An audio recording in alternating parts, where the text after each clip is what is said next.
Welcome back. Kelly Ebert joining us on the show from Snap Fitness this afternoon. It's great to have you back. Thank you for having me. Yes. It's always, I love coming on this show. Well, we love you being here because you always have valuable tips. Today will be no different. We're talking about the benefits of using free weights versus machines. And I'm looking forward to hearing what you have to say because I often use machines and I wonder if it's the best thing for me, if I should be doing free weights instead. Yeah, I think that, you know, machines are, they're the less scary of the things in the gym. You kind of, you walk into a gym or a fitness facility and you can see it. There's usually a description of what it is, whether it's a lat pull down or like a chest press or an overhead press for your shoulders. So it's pretty easy to go in with no real idea of what you should be doing and kind of bang out a workout. Sorry if that was rude, but anyway, that's what it is. Yeah.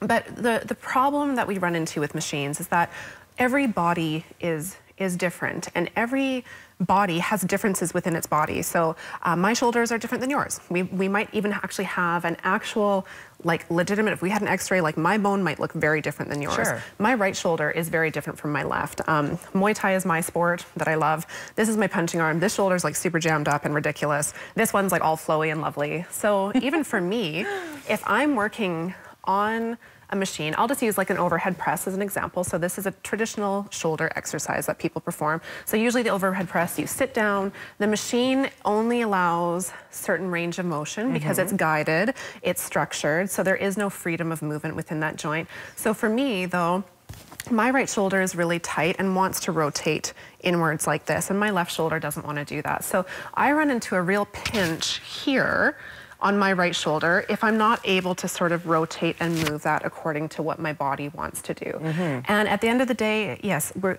in perfect land, all of our joints are perfect, we have asymmetry from one side of our body to the other, and all machines work for every body, but that's not the reality. So what we run into is people that have injuries or they have a joint that doesn't want to move in that motion. Now they're being jammed into this very specific range of motion that doesn't allow freedom of movement in our joints.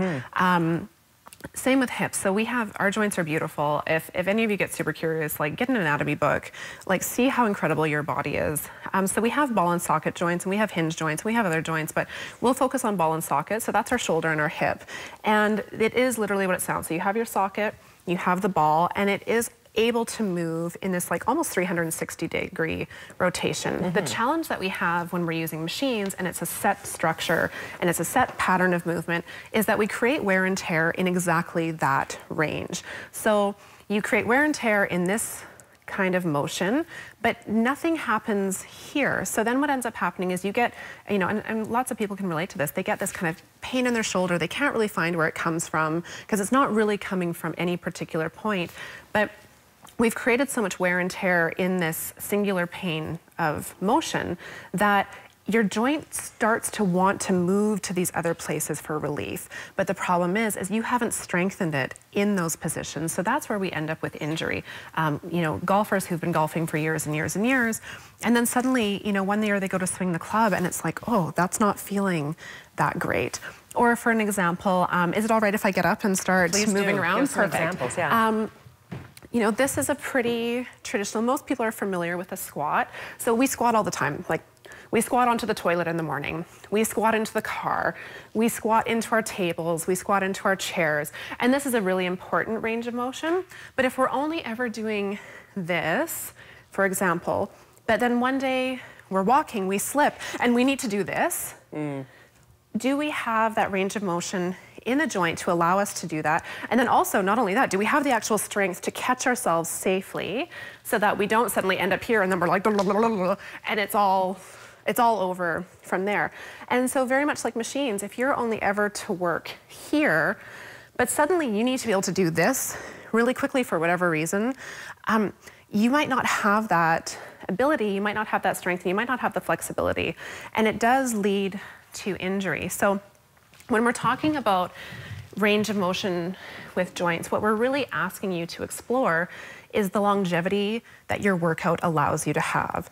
So if you are only ever here and this becomes problematic and you don't have a coach that you can work with, or you don't have the knowledge yourselves to be able to use a dumbbell, which now You can have that I can modification. change. Yes. I can change how I hold the weight. I can change the plane of motion. I can even change according to like my one injured shoulder compared to my one super duper shoulder. So that's what we're asking you to explore is in your workouts are great.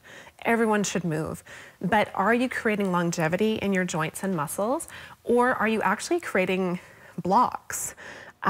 Where when you have to go do something, even something so simple like putting on a jacket, are you able to do that without pain? And are you able to do it without frustration? And I think that that's where machines create more problems than they offer as good. So tell me this, you know, we see machines at every gym facility, right? Is there a time and a place for them? Absolutely. Rehab is a really good example. You know, I'm not a physiotherapist, I don't have that background, but rehabilitation, when you really need to isolate and keep that person in a safe plane, yes, but then once they've sort of established that pattern as being like a safe pattern for them, you want to get them up and moving around as much as possible, because in real life, that's what we do. We move around. Even if we work in offices and we sit all the time, we still move. So are your workouts creating longevity for like a long, healthy joint life? And not even that, but if you hike and you do all these amazing things, is it also protecting your joints from the things that can happen to you out in the world? Sure. Yeah.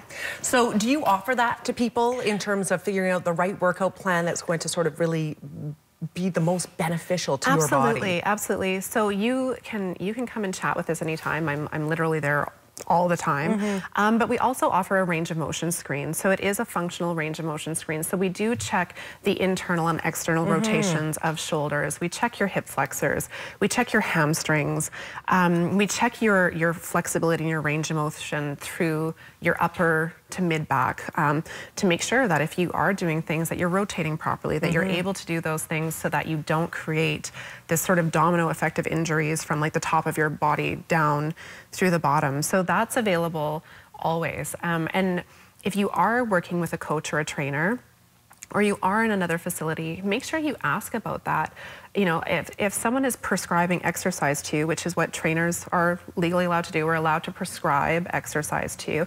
If they're prescribing an exercise to you, they should have done their homework and checked to make sure that your body is actually capable of doing that range of motion. So if you can't, for example, do a body weight squat, as I was demonstrating, safely and efficiently without like all kinds of things collapsing and decomposing as you go, you certainly don't get to put weight onto that, you know, so it's very much taking your sort of ideal program and your ideal movement, reverse engineering it back down to the very basics and making sure that it's safe for you to do, because what works for my my body and my hips might not work for your body and your hips, and vice versa. And you can have someone that is a completely well-trained athlete, and you can take two of them, they play the same sport, so the same age, same nutrition, lots of the sames, and they're gonna move differently. And that's what's amazing about us. Right, but we need to tailor that workout to each of our different and unique bodies. And that's exactly it. So if you're working on the machines right now, don't despair, don't like freak out and go cancel your gym membership. But you know, get curious, ask the people within your facility for help. It's their pleasure probably, it's their job, and they have that knowledge to guide you. And if you're finding that the people in your facility don't have the knowledge to guide you, seek out other knowledge. There's lots of information. There's also lots of misinformation. So don't panic if you don't know. It's not your job to know. That's right. You know, but do get curious. Ask about it. You know, you should feel some muscle work, but it should never feel like pain. Absolutely. Yeah.